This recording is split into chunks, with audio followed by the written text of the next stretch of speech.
Hello friends, தமிழக அரசியலில் இப்போ ஹாட் டாப்பிக்கு தமிழக வெற்றி கழகம் தான். சமீபத்தில் விஜய் அவர்கள் திருச்செந்தூர் கோயிலுக்கு போயிருந்தார். அப்போது அவர் பின்னால் ஒரு நபரும் அமர்ந்திருந்தார். யார் இவர்? விஜயின் ஜோதிடரா? இவரை கேட்டு தான் விஜய் அரசியல் முடிவுகளை எல்லாத்தையும் எடுக்கிறாரா அப்படின்னு சொல்லி சோஷியல் மீடியாவில் ஒரே பரபரப்பாக பேசப்பட்டு வந்துச்சு. அவர் யார் என்னங்கிறத இந்த வீடியோவில் பார்க்கலாம் வாங்க.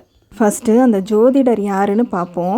டிவிகேவோட செய்தி தொடர்பாளரான ரத்தன் பண்டிட் வெற்றிவேல் என்பவர் இருக்கிறார். அவர் ஒரு முழுநேர ஜோதிடர். ஆனால் திருச்செந்தூர் பயணத்தில் விஜயுடன் இருந்தது அவர் கிடையாது. மஞ்சள் கலர் வேட்டி துண்டு அதெல்லாம் போட்டிருந்தனால ஜோதிடர்னு நினச்சிட்டாங்க. ஆனால் விஜயுடன் இருந்தது அவருடைய நீண்டகால நண்பரான விஷ்ணு ரெட்டி. இவர் ஒரு ஆந்திராவை சேர்ந்த மிகப்பெரிய தொழிலதிபர். விஷ்ணு ரெட்டி அவர்கள் இப்போது வந்தவர் அல்ல.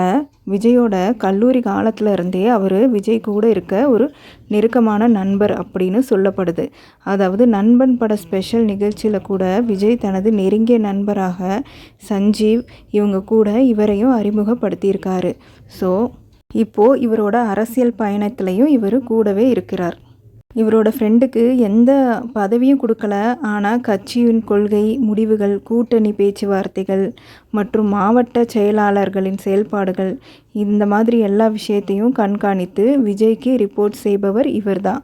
விஜயின் நிழல் மற்றும் மனசாட்சி என்று இவரை சொல்லலாம். தலைவர்கள் கூட இருந்தாலே, அதாவது நெருக்கமானவங்க எப்போதுமே ஒரு விமர்சனம் அவங்க மேலே வரதான் செய்யும். அந்த வகையில் விஷ்ணு ரெட்டி மீதான ஜோதிடர் பேச்சுகள் அது எல்லாமே வெறும் வதந்தி தான். அவர் விஜயின் ஒரு ஸ்ட்ராங் அட்வைசர் தான். நண்பர்களையே தன் அரசியல் பயணத்திலையும் வைத்திருக்காரு நம்ம விஜய் அவர்கள். இந்த ஸ்டைல் பற்றி நீங்கள் என்ன நினைக்கிறீங்க? கமெண்டில் சொல்லுங்கள். இந்த வீடியோ பிடிச்சிருந்தா லைக் பண்ணுங்கள், ஷேர் பண்ணுங்கள். மறக்காமல் நம்ம சேனலையும் சப்ஸ்கிரைப் பண்ணுங்கள். தேங்க்யூ ஃபார் வாட்சிங்.